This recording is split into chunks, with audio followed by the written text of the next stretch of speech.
Joy of the Lord is our strength. Amen? Makaligaya tayo sa Panginoon. At ang kalakasan ay pagkakalob niya sa bawat isa. Ito na ating, pag tayo'y natutuwa sa pagpupuri sa Panginoon, parang naramdaman natin at pinalalakas tayo ng Diyos. Amen? Salamat sa biyaya ng Panginoon na sa tuwing may mga pagkakatipon tayo, ang biyaya at ang pagpapala ay dumadaloy sa bawat isa. Purihin ng Panginoon, kaya po sa unang pagbabasa ng katwiran ng mga salita ay narito po si Brother Joseph. Praise God, salamat po Pastor sa pagpapala muli sa bawat isa at sa pagkataon na tayo po ay malakas sa pangangatawan mga kapatid. Isang pagpapala yun para sa bawat isa mga kapatid, kaya palakpakan natin ang Panginoon. Praise God. Kami nga nandoon nung Friday, sobrang hangin po noon, kapatid, parang bagyo yung panahon doon, kaya sumakit yung ulo ko kagabi ba, dahil nga siguro ang term nila yung babago-bago yung panahon na yung katawan dito medyo mainit, pero doon pag madaling araw sobrang lamig mga kapatid, kaya hindi ko alam kung sisipunin ako kapatid sa sakit ang ulo ko hanggang sa ngayon mga kapatid, kaya buti yung mga taga doon na kasi nakakapag-adjust na sila. Pagdating naman nila dito mainit mga kapatid, doon mahangin masyado, kaya andun kami kahapon. Yung kuryente may transformer na kinakabit na yung mga wire kinakabit na sa bahay-bahay. Hindi nga lang umabot yung pinapagawang poste kasi kakabit sana nung Friday, kaya lang hindi pa sinisibil ko pala, kaya Monday siguro mga kapatid magkakaroon na ng kuryente, hindi ko alam kung kailan. Magkakaproblema na yung mga tao doon sa amin dahil may kuryente na, kasi yung pangbayad naman ang problema nila. Dati yung kuryente wala, ngayon ay yung pangbayad ang problema, lalo na sa mga naka-aircon. Ay talaga mga problema sila sa pangbayad mga kapatid. Kaya ako naman sa lahat ng pagkakataon, sa lahat ng panahon na nakakapag-adjust ako, kahit na walang aircon, okay lang sa akin mga kapatid. Kaya yun ang dapat natin sanayin, na sa katawan magpalakas tayo, kasi mahirap yung naka-expose ka sa talagang aircon palagi, mag-a-adjust ka mga kapatid, talagang mahirap. Kaya purihin ang Panginoon. At wala yung mga kasama namin si Christian ay nandyan, wala. Oh, yan o, Christian, sumama din. Parang gusto niya lang tumira doon kasi maraming dalaga doon Kaya sa susunod na panahon gusto niya lang tumira doon mga kapatid. Oo, kaya si Mika nga ayaw niya nang umuwi, kaya nagabihan kami. Sabi niya, mamaya pa tayo dito, mas maganda rito. Parang nagmamadali ako para hindi na magabihan. Sabi niya, hindi, mamaya pa. Kaya mga 5:30 na kami nakauwi, kaya gabi na kami nakarating dito mga kapatid. Kaya isang di ko alam kung sa lugar na yun may mga hindi naman natin kapatiran, pero ginugusto nila na parang iba yung pakiramdam nila, iba yung nakakaramdam sila ng kapayapaan, ng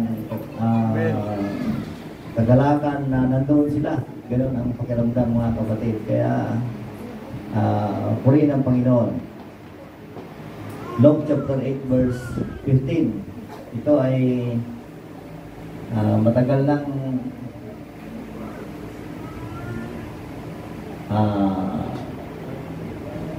parabulo ito. Matagal ng talinhaga ito na sinabi ng ating Panginoon. Ulit-ulit na lang. Gusto ko bigyang pansin mga kapatid na sana isa tayo sa binhing ito mga kapatid. At ang mabuting lupa ay ang pusong timtiman at mabuti, na iniingatan ang salita, pagkakinig, at nangagbungang may pagtitiis. Mabuting lupa. Luke chapter 8 sa 11. Tingnan mo sa 11. Ito ang talinghaga. Ang binhi ay ang salita ng Diyos. Sa 12.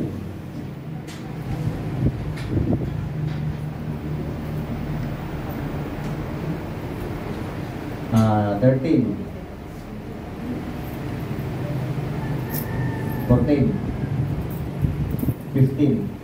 Ito, ang mabuting lupa, ito yung kanina. Apat ito mga kapatid. Yung naitanim sa tabi ng daan, naitanim sa batuan, naitanim sa dawagan. Alam natin yun. Dito na lang tayo. Sa mabuting lupa. Mahaba ito mga kapatid. Inisip ko, nagpapasalamat ako sa Diyos na sa barangay Lubong po, si Pastor Pasawa, alam natin na wala na siya. Nakarating po siya doon. Maraming pagkakataon na nakatulog siya sa bahay namin. Kasi ang Lubong outreach po yan ng Santa Maria. Matagal na panahon po na sila ay pupunta doon. At si Nanay, yung kauna-unahang pinuntahan ng mga missionary nung unang nag-mission nung unang araw na yon. Marami pong nabautismuhan. Si Pastor Ray, nag-revival po sila dyan. Nagpagaling siya ng maraming mga may sakit. Yung baliw, instant po na pinag-pray niya, gumaling. Binautismuhan sa time na yon.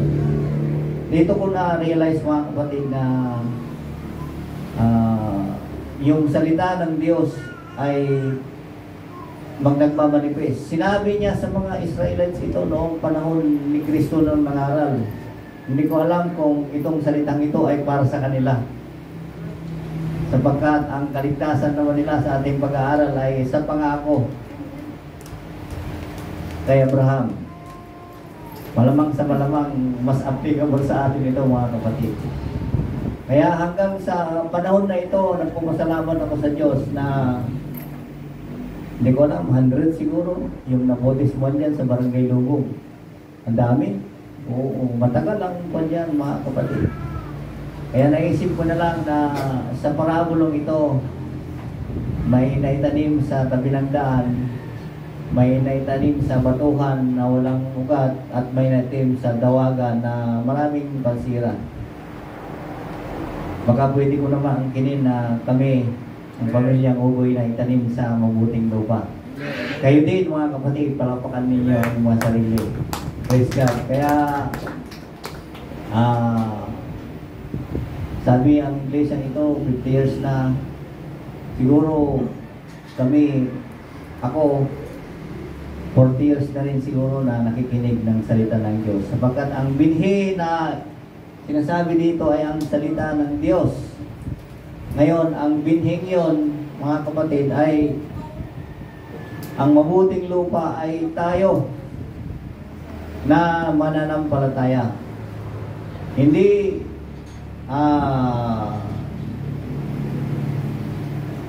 sino bang magdidilig sa binhi?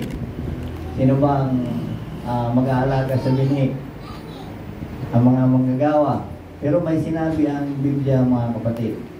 Psalms chapter 1 verse 3. Ito yung dahilan na nananatili tayo. At siya ay magiging parang punong kahoy na itinanim sa sibig ng agos ng tubig, na nagbubunga sa kanyang kapanahunan, at ang kanyang dahon na may hindi malalanta, at anumang kanyang gawin ay giginhawa. Yung mga literal na itanim sa malapit sa may ilog, kung ano man halaman yon o puno man yon, saging man yon, sigurado ako hindi siya malalanta. Kahit na ang panahon ay mainit, kahit na anong panahon ang dumating, ay magiging mananatili siyang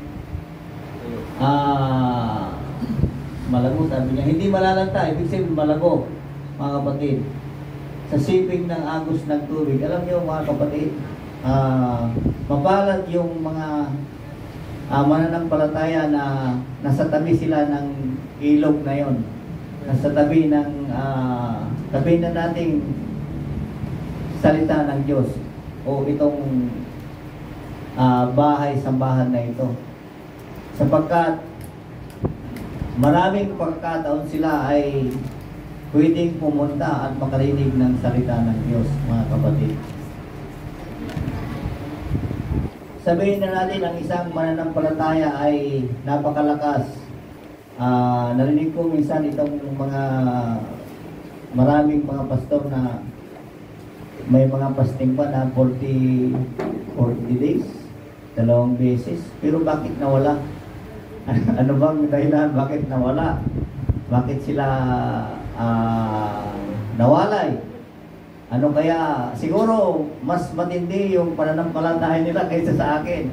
Sapagkat yung 2 beses na fasting ka ng 40 days, hindi biro po yun, mga kapatid. Naglingkod naman din sila, mga kapatid. Talagang inong panahon na sila naglilingkod, sabihin natin buong puso nilang tinanggap din ang salita ng Diyos, mga kapatid. Kaya papasok na dito yun, talagang buwibili yata ang Diyos na kanyang ililigtas. Tama ba, Pastor? Buwibili ba ang Diyos na kanyang ililigtas? Hindi ko alam. Pero dito tayo. Naitanim sipig ng agos ng tubig, nagbubunga sa kanyang dahon na may hindi malata. At ano bang kanyang gagawin ay giginhawa. Marami akong nakausap na mga lingkod ng Diyos. Nasa kanilang pagtatapat, sa kanilang pananampalataya, ay pinagpala sila. Ayan o, yung mga halimbawa, mga Guba family. Diba? From kanilang pinaka si Pastor Johnny, may hahalintulad ang kanilang paglilingkod sa salitang ito, mga kapatid. From the time hanggang sa si Sister Gay ngayon na ganyan na siya kalaki. Nasa tabi sila ng ilog. Ibig sabihin, yung gawain ng Diyos, yung salita ng Diyos, hindi sila nawalay hanggang sa ngayon, mga kapatid. Yun pala yung mahalaga na hindi dapat natin mawala sa pagkakataon ng mga ganitong paglilingkod, mga kapatid. Ako man din bilang maliit o pinakamababang lingkod, sinisikap ko po, mga kapatid. Kaya kumagastos kami ng marami pagpunta sa Sidar. Dahil na ang prinsipyo ko, may mapasalamatan ko lang ang Diyos. Marami akong narinig na mga sila may mayayaman na mga kapatid natin na mapasalamatan man lang nila ng Diyos sa maraming pagkakataon, maraming hindi nila mabilang na gawa ng Diyos na kanilang buhay ay sapat na yon. Hindi man nila napipil yung presensya ng Diyos sa pagpunta nila sa ganon. Hindi man nila may mga tulog pa nga minsan, pero nandun pa rin sila.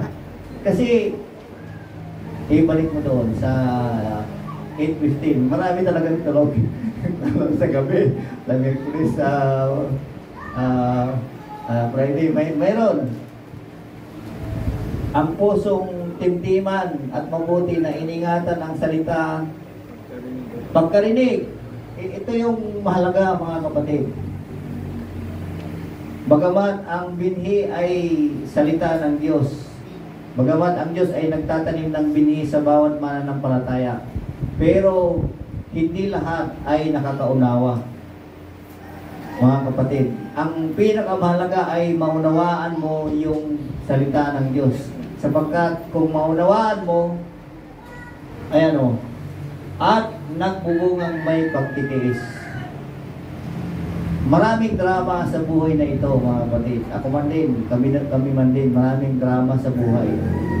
Pero kung napakinggan at naunawaan natin ang salita ng Diyos, na naitanim tayo sa siping o sa paglilingkod na ito, sa pananampalatayang ito, mga kapatid, hindi masasabi ko sa sarili ko ngayon na tagumpay na tayo. Tagumpay na ba kayo? Palakpakan natin ang Panginoon, mga kapatid. Sa huling panahon natin, mga kapatid, hindi ko alam kung paano kayo maglingkod, paano nyo pahalagaan ang salita ng Diyos. Ako, nagpapasalamat na lang po sa Diyos na ano bang kalagayan ang dumating sa amin. Alam nyo ba na mas gusto ko na lang na magtanim? Kasi natutuwa yata ang Diyos sa mga halaman o sa mga pagtatanim. Parang, tingnan nyo ang Garden of Eden, di ba? Na lulugod siya na, kaya nga ang terminology na ginagamit talagang tinatanim o sumisilang yung salita ng Diyos o yung ano paman. Kaya, kagaya nung sa John, tingnan natin yung John, mga kapatid. John 15. Verse 1. Ayan o. Ako ang tunay na puno ng ubas at ang aking ama ay magsasaka. Sabi nila, ang pinakamahirap na gawain ng tao ay yung magsasaka. Parang naniniwala naman ako doon kaysa sa ano pa mang trabaho. Sapagkat kahit na malakas ang ulan, kahit na bagyo, hindi ka pwedeng umuwi. May pagkakataon talaga na from 8 ng umaga hanggang alas 5 umulan yan. Ay gumagawa kayo, kailangan matapos yung gawa nyo o matapos yung trabaho nyo. Walang pakialam yung kung malamig o giniginaw ka, walang pakialam yun, mga kapatid. Talagang ganon katindi yung pagtitiis, ganon katindi yung mindset ng isang tao na nagtatanim o magsasaka. Kaya doon sa lugar na yun, talagang marami nang natuto, mga kapatid. Ayan o, aking ama ay magsasaka. Verse 2. Ang bawat sanga na sa akin ay hindi nagbubunga ay inaalis niya, at ang bawat sanga na nagbubunga ay nililinis niya upang lalong magbunga. Tuloy. Kayo'y malilinis na sa pamamagitan ng salita. Nasa inyo'y aking sinalita. Kaya sabi nun sa Luke, ang binhi ay salita ng Diyos. Malilinis na sa pamamagitan ng salita na sa iyo aking sinasalita. Kaya kung gaano karami yung naintindihan natin na katwiran o salita ng Diyos na nababasa natin, ito ay nagbibigay ng kabanalan sa bawat mananampalataya, mga kapatid. Kung kulang ka ng kaalaman, kung kulang ka ng salita ng Diyos, kung hindi mo naintindihan sa mga narinig mo, baka sa linggo pa lang, lagi ka nilig. Totoo ko ito, sorry, pero marami akong nakita na mananampalataya na hindi nila naunawaan yung kanilang paglilingkod. Bakit sa trabaho hindi naman sila nalilate eh? Kasi mas takot sila sa boss nila. Pagalitan ka ng boss. 3 beses ka na late, tawag nga Sister Gay. Explain in writing yan. Tardiness ang tawag dyan. Magpabaliwanag ka bakit 3 beses ka na late. Hindi ko maunawaan sa mananampalataya. Bakit? Parang pagdating sa trabaho, sa amang bagay, sa okasyon nga, sa kasalan nga, ikaw ang naunang dumating doon, kailan yun? Totoo lang. Pero pagdating sa gawain ng Diyos, hindi ko alam. Kaya baka puro palit. Walang pagpapala. Minsan, hindi naintindihan. Kaya sabi ko, ang term ko, hindi naintindihan ng mananampalataya niyo. Sapagkat kung naintindihan niya, kasi kung naitanim ang binhi sa kanya, na ang binhi niya na salita ng Diyos, ay hindi na magkukusa na yung taong yon na pipilitin niya na maging mabuting lingkod dahil taglay niya ang salita ng Diyos, mga kapatid. At doon, nagbubunga siya ng marami. Kung tinataglay mo lagi ang salita ng Diyos, magbubunga ng marami, marami at marami. At di mo mamalayan. Yung pagpapala pala, parang gusto mo nang tagyan yung iba. ay pagod ka nang tumanggap ng pagpapala. May ganun ba sa inyo na parang ay parang sobra-sobra yung pagpapala na? Dahil nga naintindihan na unawaan mo mga kapatid ang salita ng Diyos. Kaya naitanim ba tayo sa tabi ng ilog? Baka yung iba ay matulad sa naitanim sa may daan o sa batuan o sa dawagan mga kapatid. Pero hanggang sa ngayon, hanggang sa mga oras na ito rin nyo ang sarili nyo na naitanim kayo sa mabuting lupa kasi nagpapatuloy tayo mga kapatid. Palakpakan natin ang Panginoon. Verse 4. Kayo imanatili sa akin at ako'y inyo, gaya ng sanga na di makakapagbunga sa kanyang sarili, maliban na nakakabit sa puno. Gayon din naman kayo, maliban na kayo'y manatili sa akin. Verse 5. Ako ang puno ng ubas, kayo ang mga sanga. Ang manatili sa akin at ako'y sa kanya, ay siyang nagbunga ng marami, sapagkat kung kayo'y hiwalay sa akin, ay wala kayong magagawa. Marami akong patotoo doon na narinig. Yung mga tumira na doon, may bahay na, umalis, hindi na bumalik. Sabi ng iba, karamihan nagkandamatay daw sila. Ay, nakakatakot pala yung gano'n. Patay sila kasi may bahay na doon. Umalis pa sa Sidar. Hindi ko alam kung anong dahilan. Pero may mga report na sa mga kamag-anak nila na namatay daw sila. Nakakatakot, mga kapatid. Na kaya actually, wala pa naman kami doon. Delikado pala pag umalis ka doon, nandun ka na, tapos umalis ka. Dito na mangyayari yung salita ng Diyos na sa lugar na yon, nakatanim na tayo sa tabi ng ilog sa hindi lang mabuting lupa. Pangakong lupa, hindi na mabuti. Palitan na natin yung mabuting lupa. Pangakong lupa na yon. Kasi nga, dating yung panahon na yung lupang yon ang magliligtas sa atin mga kapatid.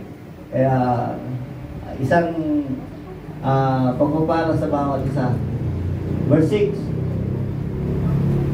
Kung man sino man ay hindi manatili sa akin at siya'y matatapon katulad ng sanga at matutuyo, at ang titipunin at ihati sa apoy at mga susunog. Verse 7. Kung kayo ay magsipanatili sa akin at ang salita ko ay magsipanatili sa inyo, yung bini, salita ng Diyos, magsinampanatili sa atin, ay hingin ninyo ang anumang inyong ibigin at gagawin sa inyo. Praise God. Purihin natin Panginoon mga kapatid. Kaya,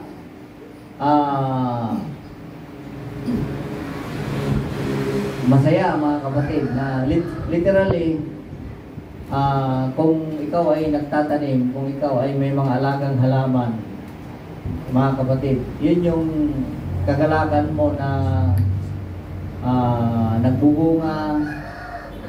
Siguro hindi lahat ng halaman o inaalagaan mo ay magbunga. Parang ganun din sa salita ng Diyos na hindi nagbubunga. May mga parabulo na hindi nagbubunga, sabi nung taga-alaga, alisin na lang para walang pakinabang.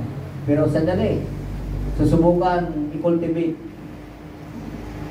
Hanggang sa mga oras ba nito, kinocultivate pa ba kayo? Binipilit na magkaroon ng bunga tayo?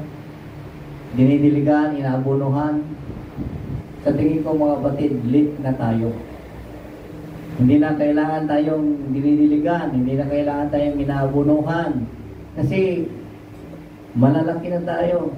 Ang dinidiligan lang, ang inaabunuhan lang, yung mga parang maliliit pa, yung bata pa. Pero ang puno, pag nasulit na ang laki, nasulit na ang taba, kahit na hindi mo diligan yan sa panahon ng summer, kahit na dumaan yung maraming bagyo, malaki na siya, hindi na yan matutumba. Tama ba mga kapatid? Palakpakan natin ang Panginoon. Dapat ganun tayo mga kapatid. Siguro may mga bata pa sa pananampalatayang ito. Ngunit hanggat sila ay nanampalataya na ang salita ng Diyos ay magliligtas sa kanila, magpapala sa kanila, at giginhawa sila. pagdating ng panahon, ay hindi sila mawawala mga kapatid. Kaya purihin natin ang Panginoon sa magandang umaga sa inyo lahat. Kapatid. Amen. Purihin ang Panginoon. Kaya, mga kapatid, kaya tayo'y magsipanatili sa salita. Amen. Manahan tayo sa salita. Isang napakabisang pangungusap, amen, para sa mga mananampalataya. Dahil ang salita ng Diyos ay manifestation ng kapangyarihan ng Diyos. Amen. Through the Word of God, tayo ay nadadaluyan ng biyaya ng Diyos. Mula sa salita ng Panginoon, tayo ay pinagpapala. Mula sa salita ng Panginoon, tayo ay tumitibay, tayo ay lumalakas. Amen. The Word of the Lord is the manifestation of God Himself. Kaya, manahan tayo sa salita ng Panginoon. Ang salita mismo ng Diyos, kung babalikan natin ang ating mga aral, in the beginning was the Word, and the Word was with God, and the Word was God. The Word itself ay ang Diyos, nagre-representa ng kanyang pagka-Diyos. Siya mismo. Amen. Kaya, sa pamagitan ng salita na ating naririnig, ay maunawaan natin ang kadakilaan ng Diyos, ang kapangyarihan ng Diyos. Makikita natin ang kaluwalhatian ng Diyos mismo sa kanyang mga salita. Kaya patuloy tayong magsikap na umunawa. Amen. Kunin na natin yung unawa dahil ang pagbasa, madaling magbasa. Pero kung ang pagbabasa mo ay walang unawa, hindi mo makikita ang manifestation ng Diyos kung walang unawa sa kanyang mga salita. Kaya, sikapin natin lagi, amen, na maunawaan natin ang kadakilaan ng Diyos. Sikapin natin lagi na sa mga pagpapahayag ng banal na kasulatan ay makasumpong tayo ng biyaya sa harap ng Diyos. Amen. Ulitin ko, ang salita ng Panginoon ay siyang mismong kapahayagan ng Diyos. Kaya sa bawat pagbabasa natin, laliman natin ang ating pangunawa upang makita natin ang maliwanag sa ating mga pananaw, sa ating mga pamitahin, sa ating sinasabi ng Biblia na mata ng puso ang mukha ng ating Panginoon. Amen? At ang mukha ng ating Panginoon ay siyang kaluwalhatian ng Diyos. 1 Corinthians chapter 6 verse 4, 2 Corinthians chapter 6 verse 4 or 4 verse 6. Tingnan natin. 1 Corinthians 4:6. Ang second.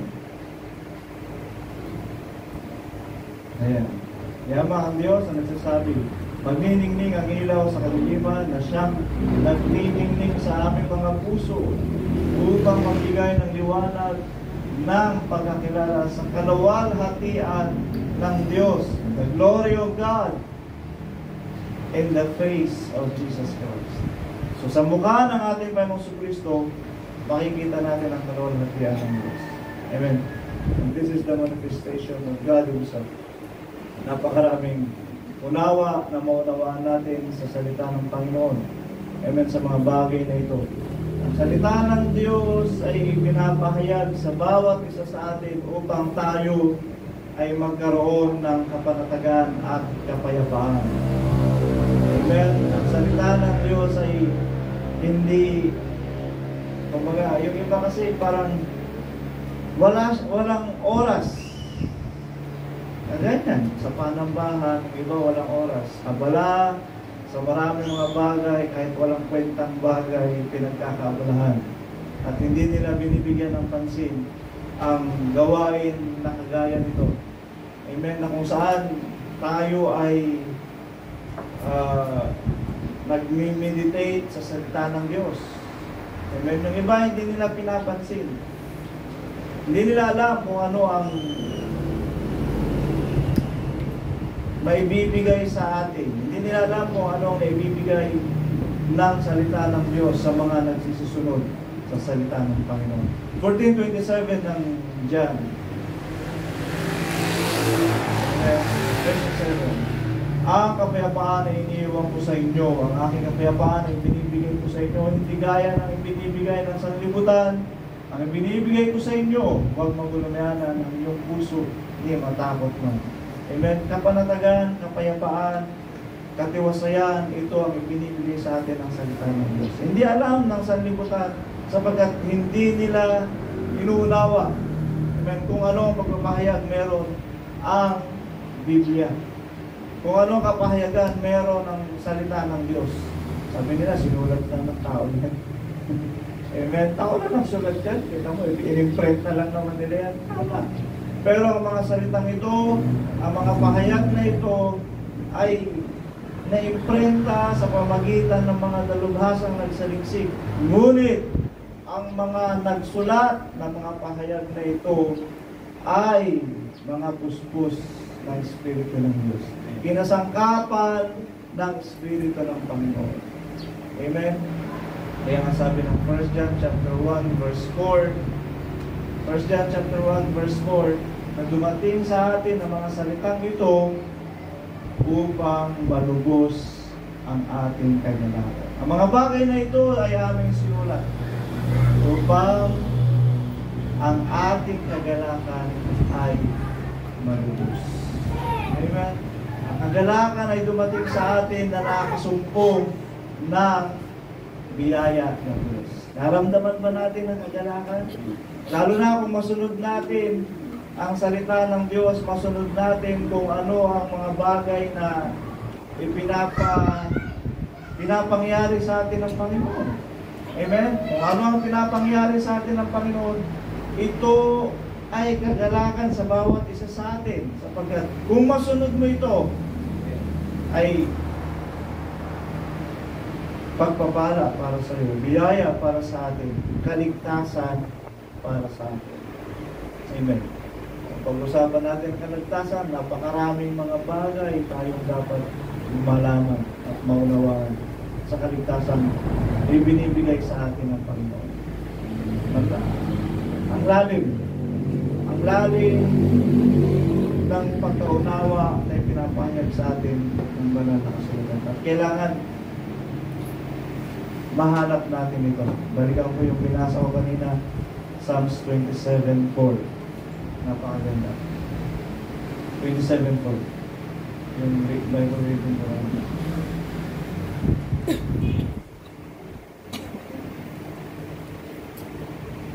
Isang bagay ang hinihingi ko sa Panginoon na aking hahanapin, na ako'y makatahan sa bahay ng Panginoon. Ito yung mga nakaramdam, naka-experience na kung saan sa presensya ng Diyos, siya ay pumapayapa, siya ay tumitiwasay, siya ay nagkakaroon ng kagalakan, nalulubos ang kanyang kagalakan, siya ay nagiging panatag, siya ay yung problema niya parang hindi naman nawawala, no? Kasi paglabas mo sa bahay mo, nandun pa rin naman problema mo. Parang nahihipsan lang. Amen? Napapalitan ng tuwa, napapalitan ng galak. Nandun pa rin. Lalo na kung problema mo, misis mo. Lalo kung problema mo, anak mo. Pero, wala akong pinapalingan. Pero, pag nasa presensya ka ng Panginoon, payapa ka, panatag ka. Pero nakakalimutan mo lahat ng bagay, focus ka doon sa pagkilos ng Diyos sa'yo. Amen? Kapag uwi mo, kaya mo nang i-handle yung problema. Amen? Uli ng Panginoon. Kaya, okay, makatahan sa bahay ng Panginoon. Maraming may ayaw niyan. Hindi man lang makapunta sa templo. Lahat ng mga karawan ng aking buhay. Ang galing ni David, ni Haring David, talagang gusto niya lagi mamalagi sa templo ng Panginoon. Amen? Sino gusto mag-training? Ganito ang ibig sabihin niya. gusto niya mamalagi sa bahay ng Panginoon, sa templo ng Panginoon. Lagi kang nagbabasa, lagi kayo nagsasaliksik, lagi kang tinuturuan, lagi kang pinagpapahalagan. Amen? Pastor, mga training, Pastor Dirty, ganun lagi ginagawa. Prayer, sa gabi. Amen? May service sa gabi. Pag walang service ng gabi doon sa bahay po yan, doon mismo sa bahay niya, tinitipon niya yung mga worker niya, yung mga training. Amen? Maliban doon, paglinggo, gano'n din, nagsiservice online, yung mga kapatiran na nasa US, andun din yung mga training, tinuturuan niya rin. Tuloy-tuloy ang mga pagsamba, mga pag-aaral sa salita ng Diyos. Sa lahat ng karawan ng aking buhay, upang malasin ang kagandahan ng Panginoon. Hindi yung malas, malasin. Sa ibang termino, upang malasin. Ano ba sa English yan?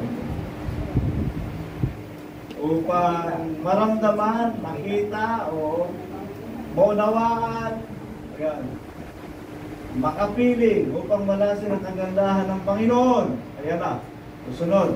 At mag-usisa sa kanyang templo. Mag-usisa. Search. Amen. Hindi marites. Ano? Mag-usisa ka na kung ano-anong balita. Mas maganda, mag-marites ka na lang ng salita ng Diyos. Sapagkat pagkaunawaan mo ang salita ng Diyos, napakalaking biyaya ang darating sa iyo. Amen. Purihin ang Panginoon. Ito ang damdamin na mayroon tayo. Amen. Nawala sa mga hindi mananampalataya. Hindi nila pinapahalaga ng salita ng Diyos. Ngunit sa atin, ang katuwaan natin, ang kagalakan natin, ay ang mga salita ng Diyos. Ito ang nagpapalakas, ito ang nagpapatibay sa atin, ito ang nag-uudyok sa atin upang magtagumpay sa paglilingkod na ito, sapagkat ang Diyos ay nangako ng maraming mga bagay patungkol sa kanyang Panginoon. At ito ang biyaya ng Diyos sa bawat isa. Kaya tayo may magsitay mga kapatid. Pasalamatan natin ang Panginoon. Luwalhatiin natin ang Diyos. Ang mabuti natin ang Panginoon. Pagkikin natin ang God is so good.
Sapagkat ang iyong mga salita ay siyang kapahayagan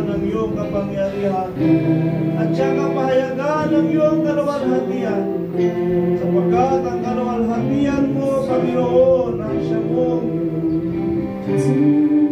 daan upang kami ay maliwanagan ng iyong mga salita.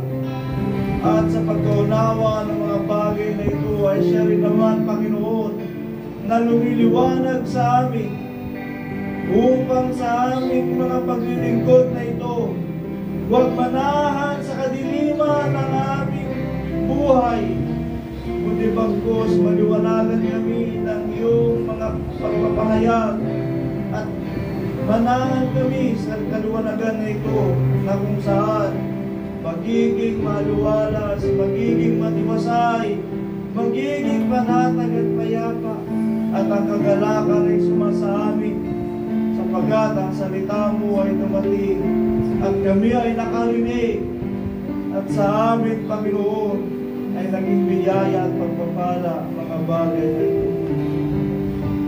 O God, lagi naming pinanasa, Panginoon, na marinig, mabasa, at ipaunawa mo sa amin ang mga kahulugan ng iyong mga salitang ito upang lumawak, lumalim at magsitibay kami sa aming mga pananampalataya at pagkakilala sa iyo, upang malubos ang aming kagalakan at upang kami, Panginoon, ay magkaroon ng inspirasyon sa aming mga paglilingkod. Magkaroon kami, Panginoon, ng kapahayagan ng iyong mga salita na aming pinangahawakan. O Diyos, sa amin ay pagpapala at biyay. Kaya, Panginoon, salamat po sa patuloy mong pagkilos ng iyong Santong Espiritu sa bawat isa, sa pagkakaisa ng bawat isa. Naudyok ng iyong Espiritu Santo na sa tali ng kasakdalan ay narito kami upang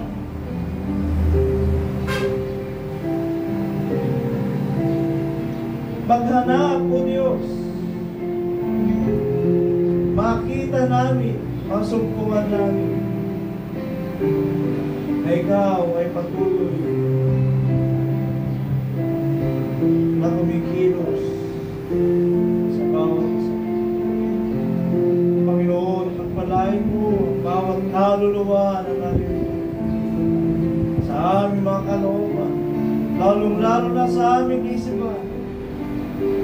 Unawaan namin lubos ang mga pagpapahayag ng iyong katuwiran sa iyong mga salita.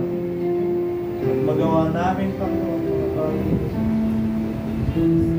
Ganun din, Panginoon, o Diyos, sa mga pagsubok sa aming pananampalataya, tulungan mo kami na magsipagtagumpay, o Diyos, sa aming mga pinagdaraanan. Ikaw ay patuloy na kumilos.